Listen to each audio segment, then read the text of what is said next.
Greetings. It's me, Wayman29, and I'm just doing this video in response to Doubter5 in his video, Digital Free Thoughts, Atheism 101, Part 6 of 6. And I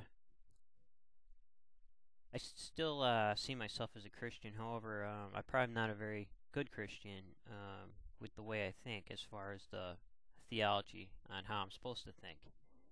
And probably plenty of people are going to have fun with that one. However, that's just the way it is for me. And the video was correct in a lot of ways. And it was very well done. And I agree with almost everything in that video. However, I happen to be a Christian. And what's really interesting, I guess it has to come down to a personal philosophy or idea on what being a Christian or a religion would mean for you, meaning what roles does it function in your life. And just as atheists dislike people not being able to explain their side of the story or hear them out, and I know that a lot of atheist writers get bashed. Noam Chomsky and people, the great writers, have to go through a lot of tyranny and that's really unjustified a lot of times. And I've read quite a bit of their material, and what the video said about the early church fathers, that was correct. I agree with that, and I agree with the separation between church and state. Mainly,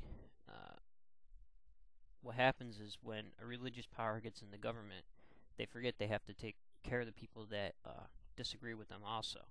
And that seems to be a really hard juggling act. So to have everything separated so people can freely do what they want, believe what they want, it's very important that the separation between church and state occurs. But that's not really what I wanted to get into. What I wanted to get into was the importance of religion, or the important functions of how religion interacts with people. That might sound kind of backwards. I know Karl Marx said that, or I believe it was him that said religion is the opium of the people. And definitely, when religion is used as a tool, it can be used that way, and it's used that way every day. Even currently, and I really do wish more Christians would think, and I really do wish that more Christians didn't feel that they had to prove everything, because personally for me, I believe that it wouldn't be faith, if you're proving things all the time. I don't know. I guess religion, in the Bible, sometimes the biblical text, especially the Old Testament, which the video referred to, I suspect, talked about a lot of the horrific accounts and stories. And I'm not making any excuses of any kind. However, when you put the biblical text in the context of the age that they lived in, the ancient Near East, everybody lived like that. You can take texts from Jeremiah, the Psalms, and compare them to ancient Near Eastern texts, like the prayer to Ishtar, the descent of Ishtar, and the Epic of Gilgamesh, and many others from the Sumerian writings in cuneiform, and the even some Greek and Roman, and you see the interaction being played out. The Iliad and the Odyssey weren't exactly clean. But what was different from almost every other piece of literature, I don't want to sound pro-Jewish here. However, I read that quite a bit just because that proves interesting to me. It seems that religion and the aspect of concerning the Jewish people through history preserved their people from being assimilated into other cultures. And it helped the people identify their place in the universe, and it helped them it's the glue that combined their society, that combined them together, and that kept them together. And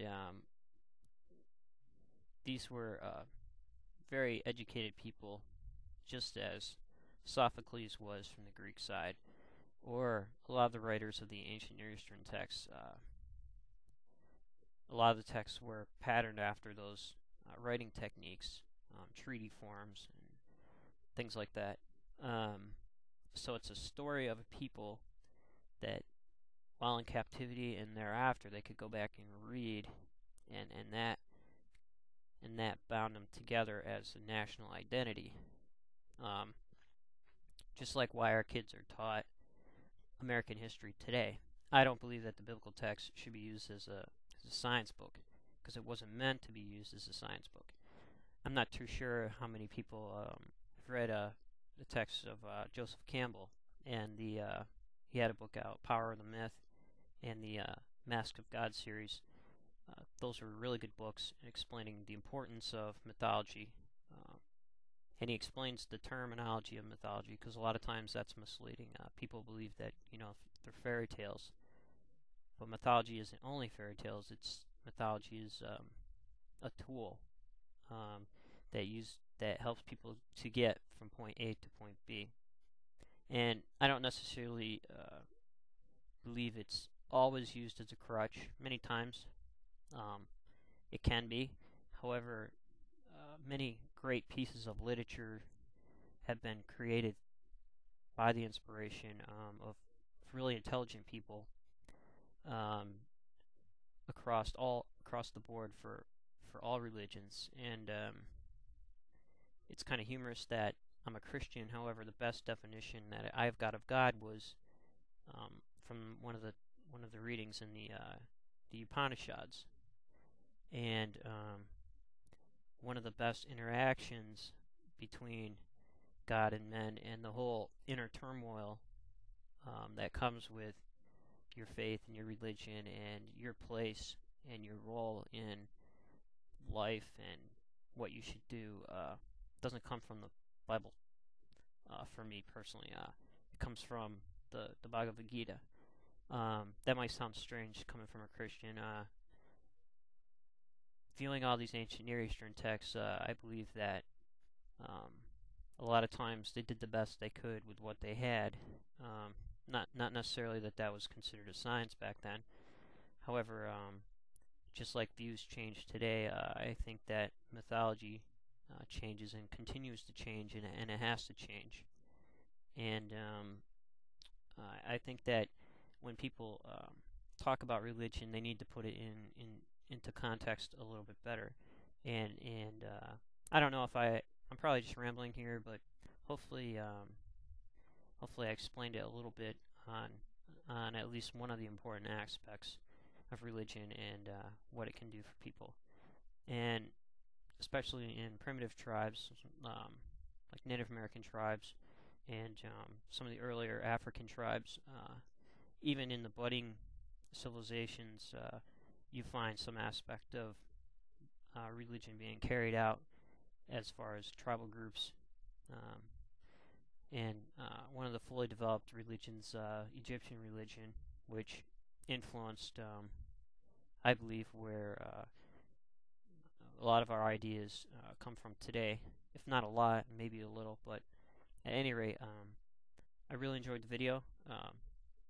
Very thought-provoking, and enjoyed the post.